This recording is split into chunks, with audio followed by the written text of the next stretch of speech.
మన వ్యవస్థలో కూడా ఈరోజు మనం ఏం ఆశిస్తున్నాము? ఘనంగా ఉండాలి, ఘనతాస్పదంగా బ్రతకాలి, కీర్తి ప్రతిష్టతలు ప్రబలిపోవాలి, మంచి పేరు సమాజంలో కలగాలి. అంచేత రాత్రింబావులో లైట్లు వేసుకొని ఓటీలు నైటీలు చేసి ఇక కోళ్ళ ఫారంలో కోళ్ళు కదా తిన్నట్టు దీన్ని పుస్తకాల కంటే ముందేసుకొని ఎంటెక్ బీటెక్ హైటెక్ చదివి సాఫ్ట్వేర్ హార్డ్వేర్ అయిపోతే మన పేరు ప్రఖ్యాతగాంచిపోద్ది, పేపర్లో మన పేర్లు పడిపోతాయి అని ఆశిస్తుంటాం. కానీ వీటన్నిటికీ విరుద్ధంగా వాక్యం ఏమంటుందంటే, ఇవన్నీ పక్కన పెట్టండి రా బాబు, మీకు కీర్తి ఘనత మంచి పేరు ప్రఖ్యాతులు కావాలంటే మీరు ఆయనకి ప్రతిష్ఠితమైన జనముగా మారాలి. గట్టిగా చప్పట్లు కొట్టకపోయారా?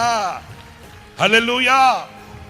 అంటే ఈ మొదటి రాత్రి సభలో మనం నేర్చుకోవలసింది ఏంటంటే, నాకు కావలసిన ఆశీర్వాదం ఎక్కడుంది, నాకు కావలసిన దీవెన ఎక్కడ ఉంది, నాకు కావలసిన కీర్తి ఘనత మంచి పేరు ఎక్కడ దొరుకుతుంది అనే వివేకం కనుక రాత్రి మనకు కలిగితే చిన్నగా మనం ఎక్కడికి వెళుతామంటే మనలను మనం ఆయనకి ప్రతిష్ఠించుకునే వేదిక ఎక్కగలుగుతామండి.